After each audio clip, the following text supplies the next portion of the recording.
All right, let's jump into something you probably haven't thought about too much. Water and electricity in Abu Dhabi. Back in the late 90s, early 2000s. Yeah, exactly. Now, I know what you're thinking. Not the most thrilling topic, right? Just stick with us. Trust me, there are twists and turns here and some big, big numbers. And a glimpse into how a whole country, a whole emirate, plans for its most essential needs. Really, we're talking about keeping the lights on, literally. Absolutely. And our guide for this deep dive, a stack of government consultation papers from 1999. Fascinating stuff. All about setting price controls for this brand new company, the Abu Dhabi Water and Electricity Company. AWEC, for short. AWEC.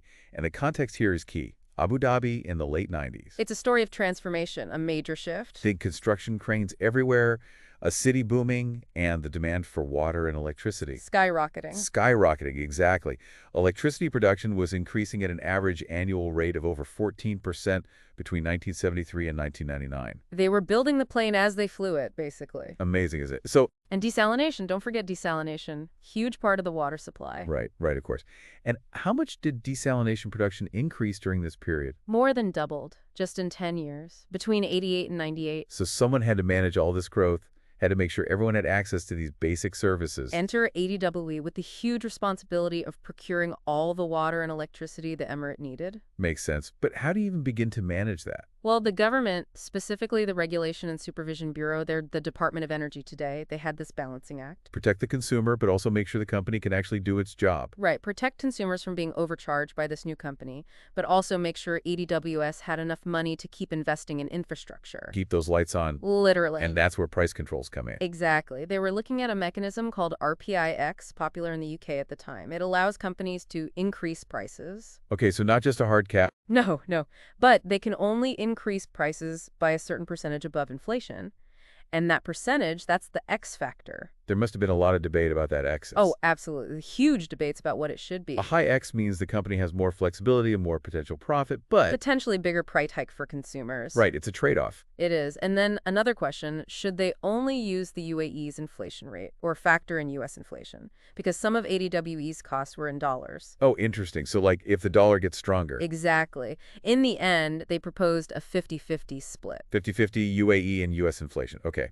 But before we get too deep into the X factor, Yeah, let's step back. let's talk about what ADW actually had to spend money on. Huge costs. Right, this wasn't just office supplies and salaries. We're talking about building power plants, desalination plants, all of that. Absolutely. A huge chunk went to the companies actually generating the electricity and desalinating the water through these power and water purchase agreements.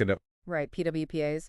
Then massive fuel bills from Edinosi, Of course, the National Oil Company. plus ADWE's own operating costs. You know, staff, offices, the whole shebang. So they factored all that in when they asked for a certain amount of revenue, right? They did, and that's where you see the first sign of tension. ADWE said they needed a significant amount of working capital, basically, extra cash on hand, just in case there were delays in payments. Makes sense to have a bit of a cushion, right? Sure, on the surface. But the Bureau pushed back. They said if everyone sticks to the contract, if everyone pays on time. ADWE shouldn't need all that extra cash. Exactly. So you see right away this potential for disagreement between what ADWE felt they needed and what the regulators thought was reasonable. Interesting, yeah. So right from the start, a bit of a power struggle emerging. A little bit. We'll see how that plays out as we keep digging through these papers. I'm ready to dig in. Let's see what other surprises we uncover in this deep dive. So it sounds like ADWEC and the Bureau weren't exactly on the same page when it came to the money. Not exactly, no. And this difference in perspective, did it, like, come up again? Oh, As they went through the numbers? all the time. Okay, so walk me through that. What happened next? Well, the Bureau, they dove into ADWS's projected costs, for the next 3 years, and... They weren't totally convinced. No. What didn't they like? Was ADWC being a little, Overly optimistic? yeah, optimistic? With it- Were there specific things the Bureau thought were unnecessary? Probably a bit of both. For example, ADWEC had included this fee for using a new system, supposedly being developed by the transmission company. But But the Bureau was like, hold on a second, the system doesn't even exist yet. so why are you charging for it? Exactly. Premature, they called it. Okay, so trying to get ahead of themselves a little bit. Any other examples of that? Oh, yeah, lots of back and forth about how ADWE was handling things like depreciation, for their equipment, instead of spreading those costs out over time. The Bureau decided to do what? To treat them as a one-time expense.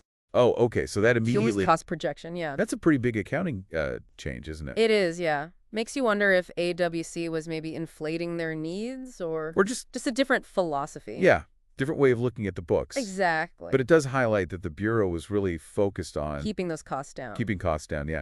But I bet the biggest, Clash. yeah, the biggest point of contention was over professional fees. Consultants. Ah, yes, the consultants. I've heard those can add up. Big time. So what was going on there? ADWEC was projecting some pretty hefty fees, especially for the big projects like expanding the Tawila power and desalination plant. Right, huge undertaking. But the Bureau suspected that some of these fees were actually for the parent company, ADWEA. Not AWEA. Right, not just for ADWEC's specific work. So basically, Getting the government to indirectly pay for. consulting that benefited the shareholder, not just the company providing the service. Exactly. And you know what they did? They proposed cutting AWWC's projected professional fees in half. Whoa. 50%. Really shows you how serious they were about protecting consumers, making sure they weren't paying for things they shouldn't be. 50%. That's a big statement. Like they're drawing a line in the sand? Yeah, absolutely. We're watching you. And it wasn't just the professional fees they were scrutinizing, was it? Nope. They also took a hard look at ADW's plans to increase staff, hire a bunch of new people. I mean, I guess when you're a brand new company, it's tempting to build up a big team, right? Right, exactly. They argued that they needed all these extra people to handle all the extra work. Makes sense on the surface, but But then the Bureau pointed to this similar company in Northern Ireland doing just fine with a much smaller staff. oh, interesting. So they were using benchmarks Real-world to comparisons. say, look, you don't need all these people. Exactly. You're getting a little empire building-y here. Possibly, yeah. They ultimately proposed freezing staffing costs at the current level. For the entire 3 years. The whole price control period. No big salary bumps, no adding tons of new positions. That must have been a tough pill to swallow for ADWE, especially in the middle of all this growth, when everyone's hiring. It was a definite message of fiscal responsibility, for sure. So the Bureau is clearly taking this very seriously, making sure every dirham was, accounted for. Very carefully. But the big question is, how did all of this actually translate into the final price control? The actual number. Yeah, and how did ADWEC react to having their projections slashed like that? Right. How did it all shake out in the end? So the Bureau's gone through everything, slashed projections, sent a message about keeping costs down. What happened next? How do they actually, set the price control? Well, after all the adjustments and cuts and back and forth, the Bureau's final number for ADWEC's procurement costs was dramatically lower. Than what ADWEC had projected. Oh, yeah. Almost half. Wow.